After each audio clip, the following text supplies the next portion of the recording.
Well, hello everyone and welcome to Political Paradigm. I'm Terry Ikumi. My guest today is an activist who is also the presidential candidate of the African Action Congress, Omoyele Sowore. Welcome to Political Paradigm. Thank you very much for bringing me. You see, I stumbled trying to merge activism and politics together. I'm sure you get that all the time. I get that. That's why I ask people to call me a political activist. Let me start this conversation by asking you this. How has it been for you transitioning from a treasonable charge over your head to running for office as president? Because when you did that in 2019, there was no charge. Yeah. But it's different now. I think all over the world, the offense of treasonable felony or treason is always a political one. And it is reason that there hasn't been anybody successfully prosecuted for treason or treasonable felony in Nigeria since 1963. And that only person was Chief Obafemi Awolowo. And it was such a politically charged trial and conviction that they had to release him and bring him into the federal cabinet under the military in those days. So if you understand it as a political offense, you take it as it is. There are those who believe that you were better off as an activist, a fighter for democracy. And there are some who now say that you venturing into politics has tainted your name, because it would seem that you are looking for more than anything political relevance than actually fighting for the people. How do you react to that? No, I think it's contradictory to say that someone who fought for democracy had also consistently, over 3 decades, consistently is the operating word now, done the same thing that has promoted, enabled, and empowered people to continue to enjoy real democracy, is looking for relevance. I mean, what relevance am I looking for after 30 years? When at the age of 22, I was already a national figure in Nigeria as a student leader, and had delivered, among other people, not just me, including media as well, what we thought was a great idea to the country. So to not turn around and say I'm looking for relevance or that I'm tainted because I participated or I want to participate. You know, they say you can't go through Nigerian politics without getting dirty. I understand. It's the reason why I hate to be called a politician, because it's as good as saying somebody is a dishonest character, and I don't like it. But hey, I cannot decide how people regard me. But the point is that if I was the regular homemade politician that everybody is used to, I wouldn't be fighting so hard. I wouldn't be going to detention for calling for a revolution. Maybe I'll be going to detention for stealing money, which is what is usually what most politicians go to detention for. And now it has become a badge of honor, by the way, to be arrested for corruption. But I wasn't arrested for corruption. Even when they tried to taint me with a corruption charge, that I went to Dubai to collect money, when they discovered that I'd never been to Dubai before, they quietly withdrew the charge. So the point to make is that you cannot create an idea and that should flourish and you run away from it. It's just like planting a tree and you leave it in charge of people who never supply with water. One day you get there and the tree would have dried up or died. So that's the duty that we have, is that for too long we have left the most important jobs in this country to those who have no idea how to do them. As somebody said once, I cannot quote directly who said this, I can't remember the young guy who was speaking. He said, it is politicians who determine if your child is legitimately born or not. It's politicians who determine whether your name is acceptable or not. Because until politicians decide to sign off on your marriage, it's not legit. They decide where your children go to school, which roads you ride on, which planes you fly on.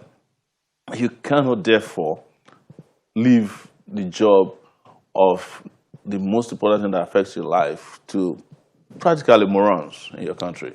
So let me take you up on something that's a Yes. concern with regards to the office you are seeking, the office of the president, the highest office in the land. Some would question your level of exposure to governance or experience for something like this, Yes.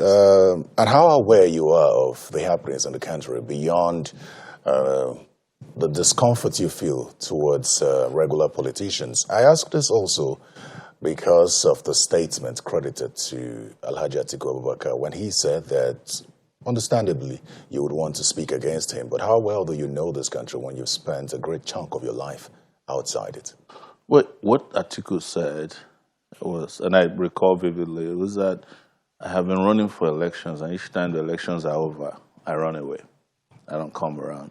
Turns out that he didn't even know who he was referring. Maybe he was talking about another person. In that case, he was talking about Atiku. Because Atiku is the only politician I know who disappears after elections.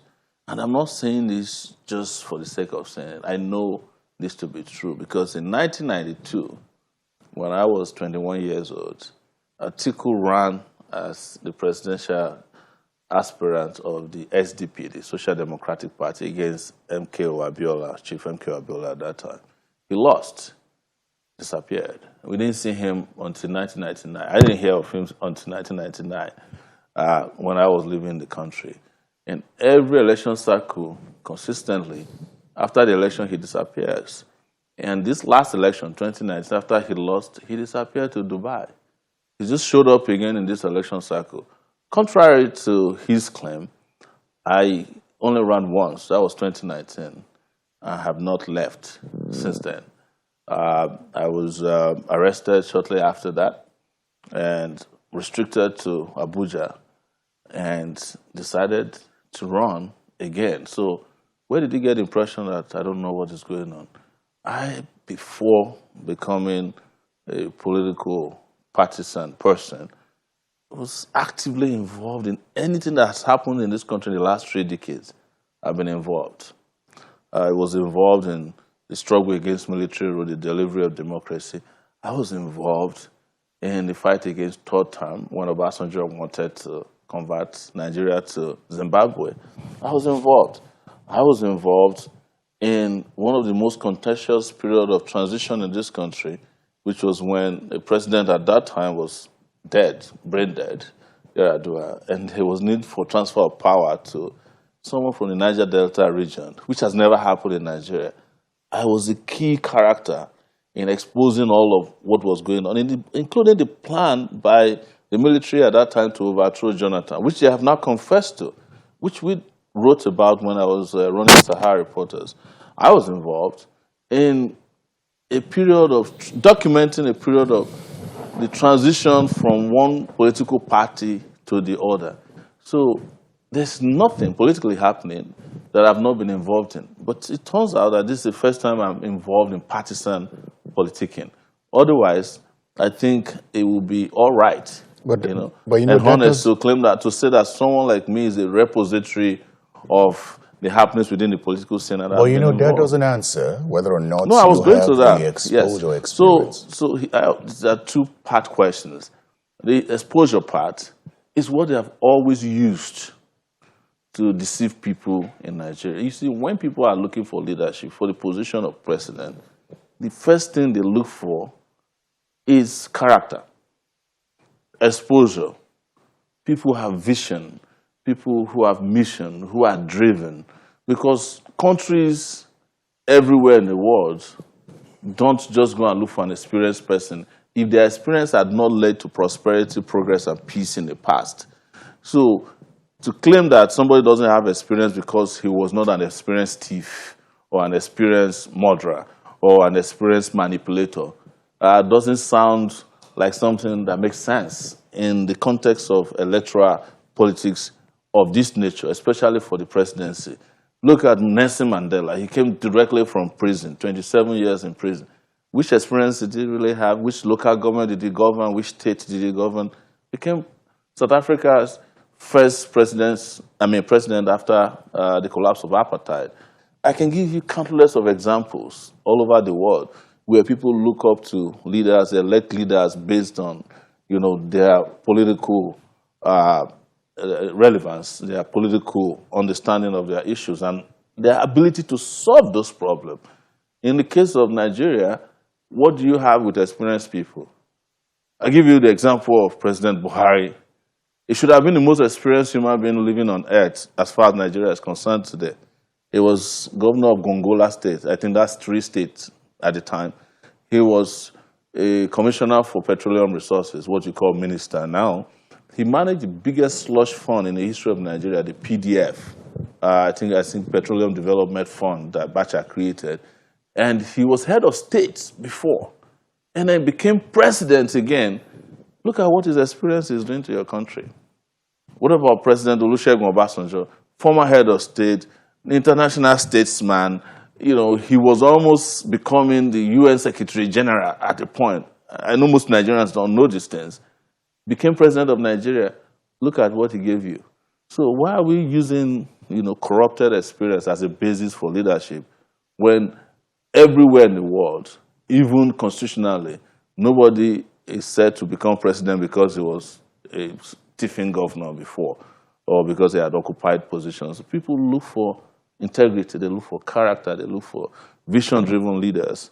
But here, we are manipulated to believe that the person who was meanest to us in a state is going to be the best president because we only can think inversely that bad politicians are good for us. While it's almost understandable when you say that ideas should be the basis and expectations, vision should be what we look forward to, yeah. The politics in Nigeria is still money-driven. I'd like to think that in 2019 you had a challenge with money in terms of how you would fund your campaign, because I recall that you had traveled to different countries to raise funds. Yeah. So I ask you this question. With regard to your 2019 election, was it truly a challenge for you? And how are you going about it differently in 2020, ahead of 2023? Or do you not believe that it will be a concern? You know what I found out in 2019 was everybody who I met when I was running for president said money would be a challenge. And it turns out that money wasn't the biggest challenge that we had. It was the electoral process that was the biggest challenge.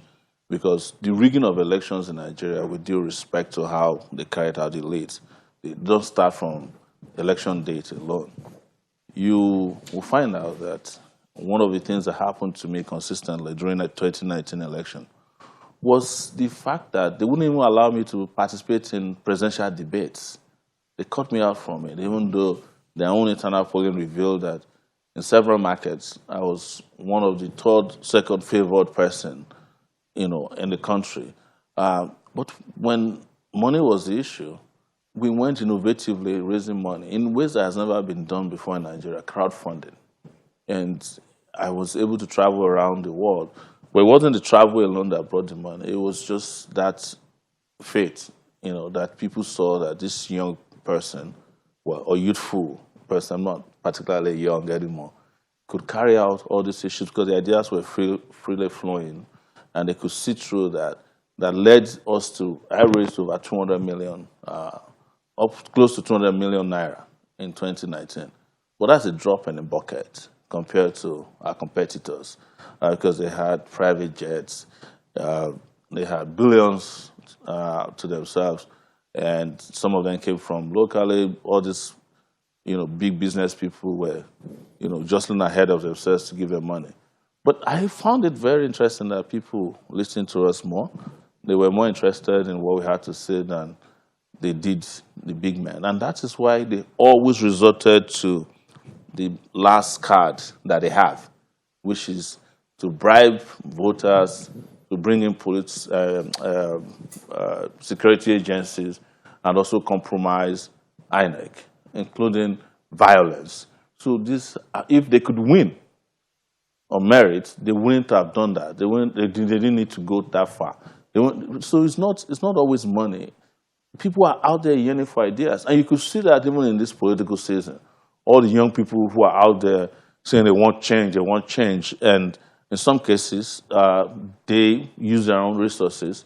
But I won't be telling the whole truth if I tell you that money is not a challenge. There's nowhere in the world where money is not a challenge. But I think that I've been, a pioneer in that area of innovatively raising money, and I'm going to do that again this time around. Well, in terms of making amends with regard to how the elections turned out in 2019, even though you had said that the 30,000 votes which you got were allocated Yes. to you, there are concerns as to what approaches you would take going into 2023, which would be different from 2019 with regard to how you would prepare for the elections in 2023. Well, I'm preparing for the elections in a very open and transparent manner, and that's what I'm doing now.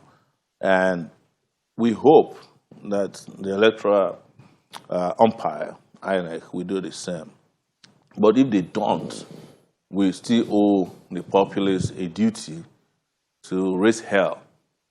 And some of us who are participating in this election, and some others who may not even be aware that in participating in election, sometimes one of the things you're doing is throwing up the contradictions in the system that would let people have faith in your person and in their country, and may not lead to having faith in the system that have compromised their choices. And when people know this, they may not take it kindly. And it could lead to the other alternatives that we may not be discussing now. Absolutely. So I think it's interesting that I did not hear you mention political structure improvement. Or would you? Is it okay to say? Is it okay to say that the political structure that most politicians speak about is irrelevant? I've spoken about it extensively, and everybody is now talking about. Most people are talking about that. The political structures you see with the big legacy parties are transactional structures. They're just for transactions. But then it would seem that it grows the party. So I would like to ask you, it doesn't grow the party. What level of growth did the AAC experience in the past 3 years? Which could serve as structure without money, if you put it that way. So what we're looking at is organic growth that is driven by ideals as opposed to money. That's why I said the other money growth, money-driven growth are transactional in nature. And that is that when people are desirous of real revolutionary change, they will become the structure overnight, because this is their expectation, and they go all out to reinforce and build those structures organically. And I think we have to admit that that is happening at this time. How long we can sustain it is what we should continue to debate from time to time. But there is organic structures right now popping up everywhere. For the AAC? For AAC, yes. You see, let me tell you, any structure that can withstand the bullets cannot be afraid of the ballot. Well, speaking of organic structure, if I take you back to 2019, the build-up to the elections, you were an alternative. I think your manner, the way you conducted yourself towards elections and how exposed you seemed at the time, sort of put the youths on your side. But let me ask you, going into these elections in 2023, do you feel that you're falling out of favor with the youths? No. Not at all? Not at all. So I ask this question because of the NSAS protests. A lot of the things that we see now, based on the people I've spoken with, seems to be an offshoot from the NSAS protest. Even you have alluded to that. Mm-hmm. But during the NSAS protests, you were sort of rejected by the people when you appeared at one of the protests, and they declined to allow you speak even on their behalf. No, that's not true. That you don't see that you were not chased away from the protest? Let me explain to you that I was the first person to start NSAS in Abuja. I was the first person to take young people to the police headquarters, and the evidence is there abundantly. You're saying you led the NSAS protest in Abuja? In Abuja, to the first ever NSAS protest in Abuja. I led it to the police Not headquarters. The first ever, I'm saying. Yes. The NSAS protests were witnessed in 2020. Yes. No, I'm telling you. Did you lead the NSAS protests in 2020? See, I'm explaining to you that you can do your research on Twitter, and subsequently what happened. I was the first person to call on people that, look, do you want us to hit the streets with regards to NSAS? let's make it happen. And subsequently, this way led the answers, and I can give you names that I went with: Deji Adeyanju, Aisha Yusufu. I was the one who called on them. I was the one who called on Faz through his dad, and then we eventually spoke, and they did their own in Lagos, and NSAS grew from there.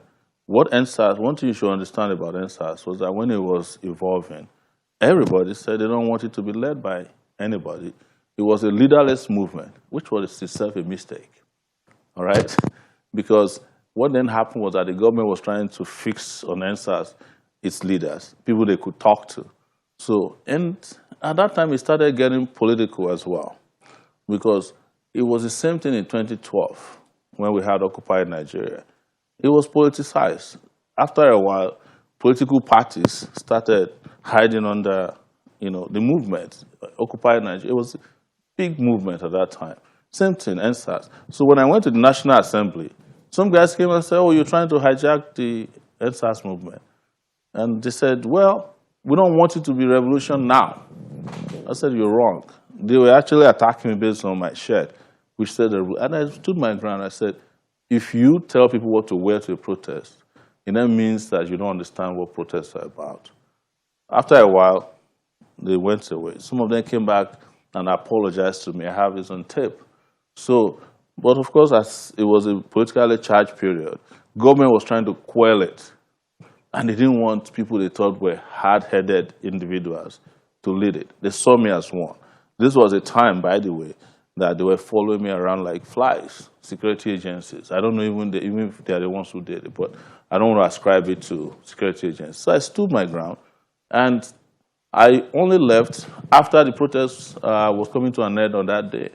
But I have tapes, because it was live, where they came back and apologized to me. Oh, they thought, these are the things that we would love to see those But the tapes. campaign against revolution now during NSAS was very strong. And that's why I'm saying what you're seeing now are some of the political outcome Campaign of NSAS. against revolution now? Yes. By who? I think it was some of the political parties in government. Well, then They were saying to us that we couldn't wear our clothes, we couldn't make it in. No, absolutely. I had drawn your attention Yeah. to your time as an activist Yeah. and then being in politics, and then the concerns from the youths at the time who sort of, had tilted in your direction. But during the NSAS protest, somebody like you, who had found favor with the youths before the elections, was denied. No, I wasn't. That's what I'm saying. I was not at any time. I continued even after the one incident you mentioned. I have tapes. It's not like I'm just making this up. And when it was going to the end, even after they shot people at Lagos, I was the one who led the youths to go and put graffiti at the airport. And then the next day we put a graffiti at the police headquarters, and we put a graffiti at the National Assembly. All these things are things that you should be aware of, so that we don't make a bogey out of something that is false. No, the questions I'm asking are to find out whether you still see yourself as favored by the youths. Do you think that the youths still look to you as an alternative going into the elections? I have no doubt. Especially the youths who were largely part of the NSAS protest. So that's what you should understand. The point I'm making is that a lot of people who were involved in NSAS were involved for different reasons. You understand? Some of them, as we have today, used it to grow their political clout. And then when it came to politics, they pitched their tent. But it's their right. We cannot discountenance that. I understand that. But the point I'm making is that followership is still there. For 3 years, we didn't have control of our political party. It was hijacked. For 3 years, I was restricted to Abuja. For 3 years, the security agencies were following me all over the place. For 3 years, they were following me with knife and dagger in this Abuja. Non-state actors. For 3 years, attempts were made to frame me with other crimes. I've mentioned it. It would seem that... The only person that was most repressed since 2019 is myself. But to even, have found my way out of that adversity and become a presidential candidate in it is something that should be of interest to you guys. You I know, went through the hell that nobody has ever probably been through in a while. Probably you can count the likes of Nnamdi Kanu as having gone through my kind of adversity in the state, in the hands of the state and non-state actors. My accounts were frozen. The organization that I founded, Sowore Reporters, they had policemen standing in front of the office of where the suspected were operating for a whole year. It would seem that yes. while you say that from that NSAS protest, which you say you sort of led, that you still you still have the youths on your side, it would seem that they have turned in the direction of Peter Obi. In fact, some say look, I know that that's he's a where beneficiary of the NSAS protest. So that's exactly the point. So the question you should ask yourself is, did Peter Obi participate in NSAS? What's your answer to that? It would seem that the people don't care. Exactly. They've seen an alternative. Yes. So if NSAS was meant to be a political movement against oppression, and the person that they pitched their tent with is Peter Obi, according to you, which challenge, that's not true, then there's something wrong with that. It then means that there was a clear political motive by some people during NSAS to turn this in direction of people who were even against or never participated. People have always been silent about repression. But I'm not here with a sense of entitlement. I'm not a Milocom. I am doing my political work. I'm doing what I've always believed in. I'm very focused on that. And I'm saying, contrary to what you believe or you're putting out there, that the youths, not all the young people who participated in NSAS are following Peter Obi. No. They may make it sound like that because in every political system, there is always plots and plots.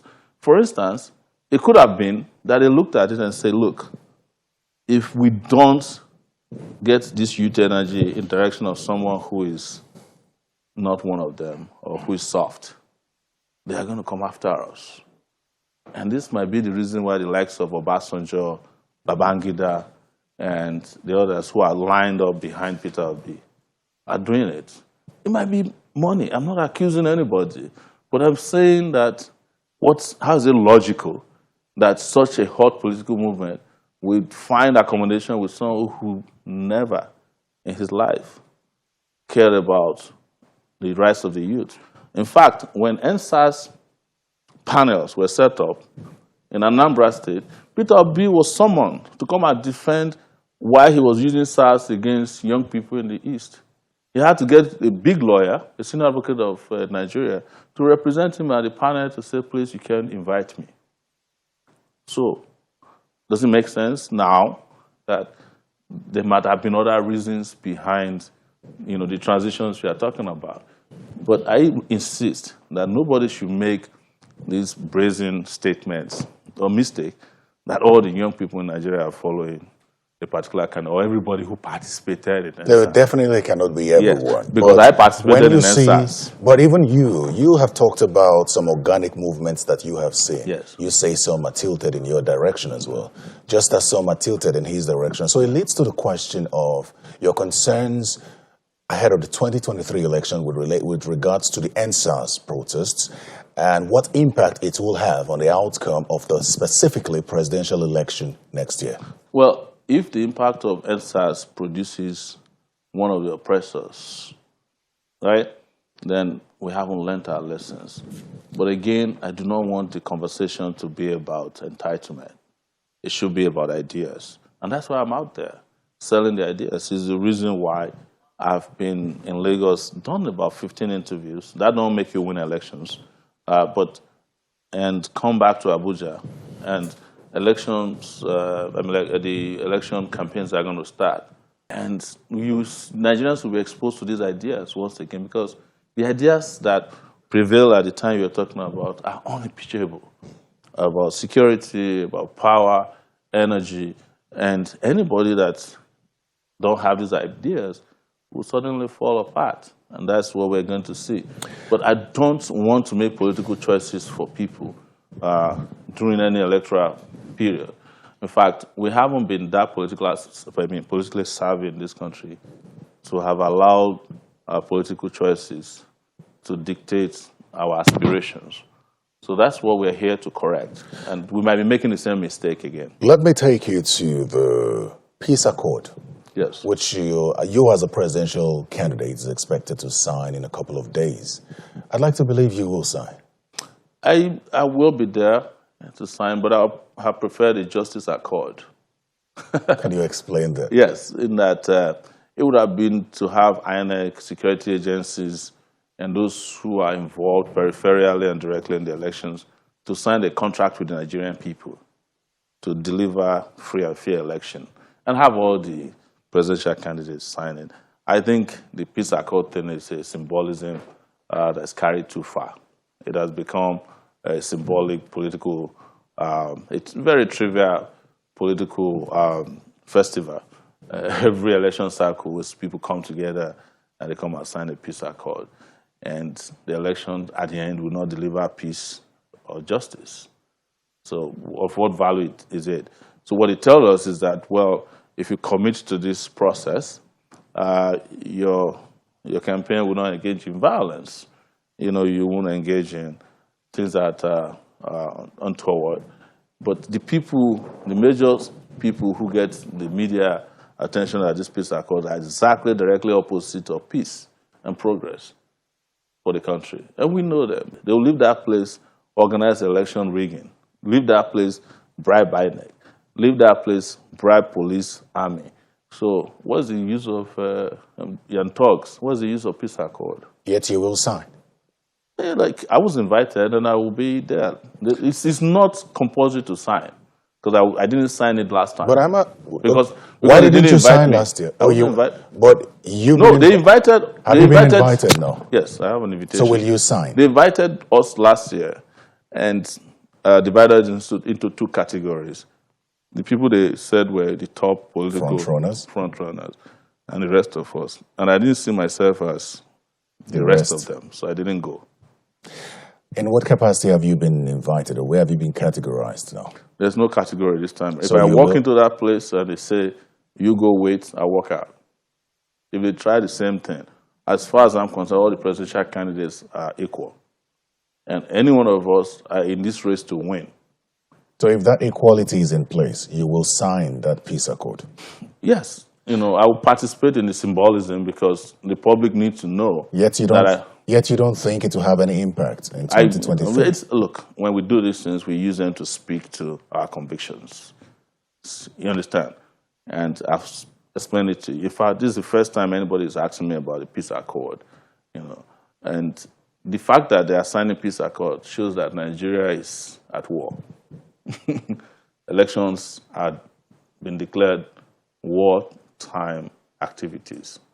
Otherwise, why are we signing peace accords? Let's talk a little about governance now. One of the things I'm aware, as it concerns you, is that you're really concerned about the state of affairs of the country and high cost of governance. So should you become president while we await your manifesto to see if it's... I have a manifesto now. Well, I have a website. The elections... Probably the only presidential candidate with one. By law, we can have that conversation in detail after from the 28th of September. But in cutting down the cost of governance, how do you think that you would go about it? So one of the ways I'll go about it immediately is to deploy technology.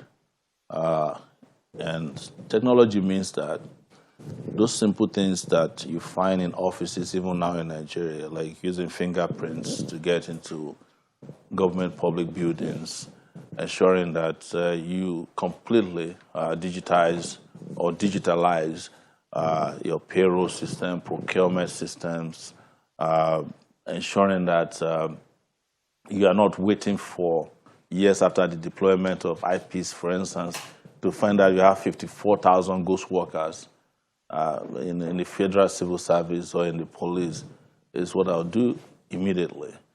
We merge ministries that have no value with those that have relative relevance. I would also ensure that there is no minister of state in any ministry, because why? why do we need a minister and a minister of state? I know some of them are ways of paying off politicians and giving them redundant roles.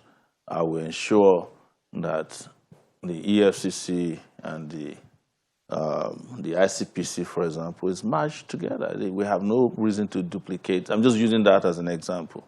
But ultimately, the way to cut down the cost of governance is to look at those bogies that we call democratic institutions in our system. For instance, I want to change the constitution. And one of the things we should target in changing the constitution of Nigeria, creating a new one, is to get rid of bicameral legislative system. We do not need the Senate and the House of Rep doing nothing. This is just waste of money.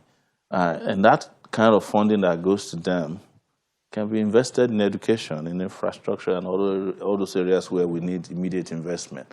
And I talk about this frequently, and it's now become something that is frequently talked about.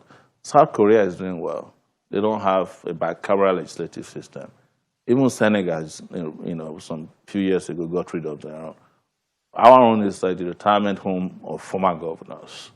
They would have stolen in their state, stolen, and then they now come to the Senate. Some of them will be in the Senate while they're undergoing trial for corruption. And the moment you are in the Senate, you have some kind of, unspoken cover, legal cover. They have a way of influencing, judges, because they are the ones who have to, approve of some of the judges. They have power over the police. They can call anybody up and say, hey, I want to interfere in these cases. So I'll get rid of the bicameral legislative system and several other places where there's wastage of money. I travel around Abuja and I see federal agencies that you and I don't even know exist. And people are there. Some of them don't even come to work. Some come to work at 9 a.m., they leave at 10, but they get paid for work that they don't do. So you have to cut all that cost. And of course, the biggest cost to the biggest cost to cut is the loopholes that are all over the place and the corruption in the system. Corruption takes away most of our resources. There's no doubt about it. Almost 40% to 50% of our annual budgetary system goes into waste, mismanagement, and corruption. So I know that because of Buhari, people don't want to hear that you're coming to use fighting corruption as a basis for governance anymore. But it's still a problem, and it must be tackled very seriously. Let's talk about the issue of subsidy now, which has become a national, some will call it embarrassment. Now, you're the national publicity secretary of your party, Ade Olorunfemi, reacting to the CNN interview which Peter Obi granted recently. He talked about the subsidy removal and said that Labour should dissociate itself from Peter Obi because the NLC, based on principle, should recall that millions of Nigerians rose up against the Goodluck Jonathan regime on this subsidy issue with a fear of the hike in petrol and indeed the cost of living. I'd like to believe that that's your position because you've also spoken on the issue of fuel subsidy and the need to, and that you wouldn't remove it, instead you would work on the refineries. Yes. But then would it not be that Labour has indeed seen a candidate who could take up the subsidy and, properly utilize the funds in terms of infrastructure development? I think if you watched a video clip I gave at a Labour Commission meeting in Abuja, where at that time Peter Obi had not joined the Labour Party, where I refer to the Labour Party as an orphanage home for internally displaced politicians, IDPs as we call them. And the Labour Party has always lent its platform to anybody that wants to come and contest elections. In fact, in 2019, they endorsed Buhari. But having said that, even Peter Obi himself did say that there is no subsidy, that is a criminal enterprise. That means that it is not the people that are subsidized. It's the criminal gangs in the petroleum sector that have been subsidized. So why would you punish the people for what the criminals are doing? That's the point. And we believe, and I've stated it, that our refineries can work. And when you make them work, and you take out these criminal gangs he's talking about, including what the the Comptroller General of the Customs said last week, that the NNPC is lying. He accused them of falsehood and falsification of figures when they claim that there are 60 million liters of oil being imported and consumed in Nigeria on a daily basis. The NNPC has not denied it. They only said we are going to investigate. So these are criminal gangs that are just taking Nigerians or Nigeria's resources for a ride. Getting rid of subsidy, which is about the only little thing that our people are enjoying from their God-given resources, right, is not something that is fair to the people. It is getting rid of the criminals that everybody should be talking about. And when you get rid of the criminals, you realize that subsidy is nothing. The subsidy that the people are getting is nothing. I did a research 3 days ago and discovered that everywhere in the world during hard times, people are subsidized. The government will subsidize the people. I was trapped in Nigeria. I've been trapped in Nigeria now for 3 years. When COVID pandemic hit, the US government was asking me to apply for COVID funds. And 3 times they attempted to pay me money. But I wasn't there to pick the money. I was outside the country. I have a student loan.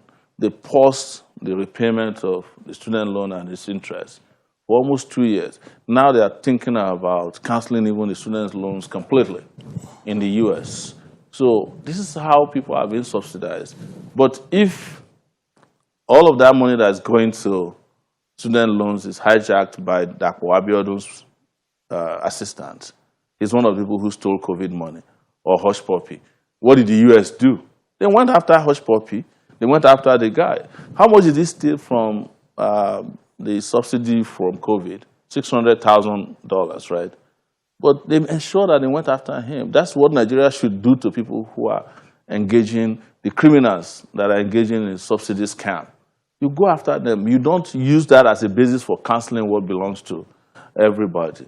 So I also know that there are daily allocations that are supposed to be meant for our refineries. They are not working, but we sell them, and somebody pockets them. The refineries have staff that are being paid today, even though they're not working.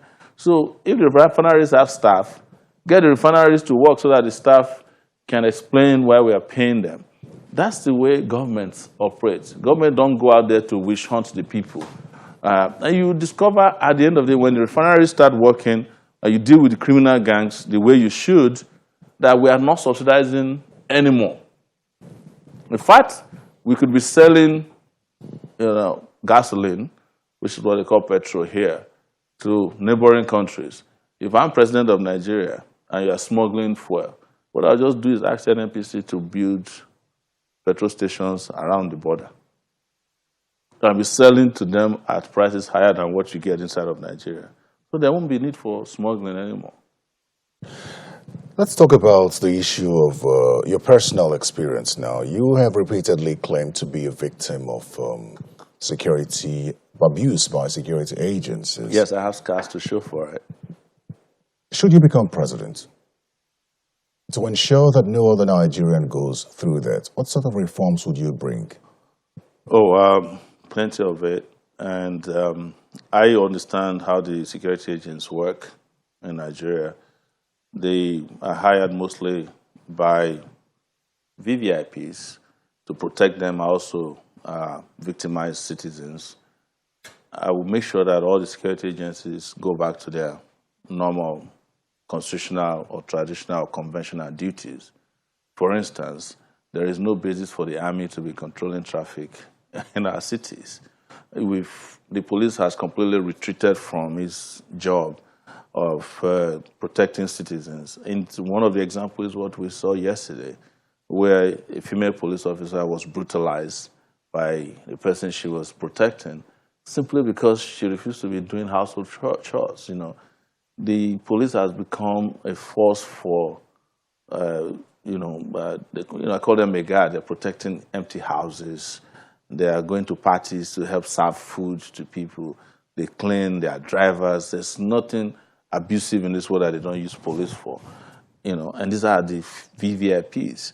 So you remove all of that, there's no reason for a governor to have 200 policemen and another 50 DSS men, Navy where they have connection or the Army. No reason. The governor of the state where I live in the U.S., New Jersey, has 2 police officers. At the time, the governor had an accident and broke his leg. And they had to sack the police officers or investigate them because they said the governor was not supposed to sit in front of the car. But they said they told him and he wouldn't listen. Only 2 of them. But if he has to do like official duties that requires more police or security, they will contact the policemen in that neighborhood to protect him. That is not to say that we should leave our public officials unprotected, but we have no business carrying bags for madam, opening gates, opening the door of vehicles. Sometimes you've seen that skit. It wasn't a skit, it was real, where El-Rufai was in a car. The person who is supposed to open his door is in front. Somebody has to open the door for him, and then he'll come and open it. It's all a joke. These guys make governance look like something that is just a joke, as if they're performing skits. So, to go back to your question, let me sure that these reforms are immediate. And we also do not have to forget that they haven't been training them for a long time, because the process of hiring and recruiting these officers are be based on nepotism and not competence. We have to return to all of that and make sure that when it comes to human rights, we don't play with it. People who abuse citizens have to be dealt with immediately. And the best way to do it is to put in place in every police unit a human rights officer, trained from that process all the way from the police college. There should be someone... Have you seen the state of the police college? Well, the one that's a university. I don't want to talk about the police barracks and they are nothing to write. It's also part of what we should fix. I personally don't believe that we should have police barracks. We should have a housing system for police officers that allow them to own their own homes, so that when they have accidents or they die or they retire, they are not reluctant to leave. We shouldn't be having police barracks. And I think if policemen or soldiers live with civilians, they will gain some level of respect for them. That division between where they live and where the civilians or the people they are protecting live is also part of why they treat them like, oh, these are bloody civilians. But if you have to be subjected to rent, housing, the same way civilians are subjected to it, you will understand why they can't come and ask you to go and eject somebody without a law court order, because you also can become a victim of that. So there is a need to civilize and civilianize our security agencies as well. Just before we go, we're almost out of time now, but I recall that you had talked about how you went about your campaigns in 2019. You said you had traveled to, I think, 35 states. 35 states, yes. And you did all that by road. Mostly by road. I flew to some places. You flew to some places, They were the airports. I also traveled by water. Considering the state of the country, security state of the country, do you believe that you'd be able to embark on the same routes by road now? Well, what has also happened to us in campaigning is that a new dimension has come to it. Technology. Now you can address a rally completely virtually. So you don't have to go to everywhere. I would admit to you that some of the places we went to in Zamfara and Katsina, you can't try them today. They have been completely taken over, even parts of Sokoto, by bandits. And one thing that happened in 2019 was that we applied for police protection. We never got it. We're going to apply this time around because it's our right to be protected like every presidential candidate. But will I still travel? Definitely. Would I do that as extensively as I did last time? I don't think time is on our side to do that. And I don't think we should not use technology to bridge some of those things. Most people now listen to you on Facebook the same way they would have if you were doing a public rally. And rallies somehow have also become tainted, by, giving handouts to people. I had an experience in Akwa Ibom in 2019. I came into town, we were planning a rally, and we ran into a group of persons. They said, "What are you guys looking for?" We said, "Well, we want to do a rally." I said, "How many people do you want at your rally?" I said, "Yeah, bring everybody out." So, go bring 10 million. I said, "What?" They said, well, this is what we do for a living here. You know, it took us close to the stadium. We saw people hanging around. I said, well, these are the people that were with PDP yesterday. We have them to stay for APC's rally tomorrow. And if you pay us, we ask them to stay for your rally so that you can have a sizable crowd. So I looked at it and said, oh, is this how you guys organize rallies? It's no longer organic because it's one of the things that politicians have done very well in this country is that they have devalued the integrity of our people. That, you know, people are so cheap these days and life has become cheap and meaningless. So anytime you see a rally, you know, you start to have doubts because the worst politicians we get the most amount of people following them at rallies. And they would have paid for it. Some of the people who go to these rallies don't even know the name of the political parties that they went to the rally for. But I think the most important thing to do this time that I will focus a lot on is GOTV, get out to vote. Because if more people vote, regardless of whether they attend rallies or not, that would be the most important thing. Well, our time's almost up, but I would always ask this question to every political and presidential candidate, or in fact, any candidate I talk to, and that would have to be the electoral umpire. Your confidence in the electoral umpire going into the elections and your expectations. I do not, and I'm saying it straight to your camera here, I do not believe that INEC as it's presently composed is capable of delivering free and fair elections. But we'll stay on their case. Despite of the electoral engagement that we're going to have, that we cannot continue to have an INEC in which the leadership of INEC are card-carrying members of certain political parties, depending on who is president. But the long-term solution to that is to not allow presidents to appoint INEC chairman. There should be a thorough process that is devoid of political influence in that regard. How do we do it? If you ask me right now, I don't think I have immediate answers for you.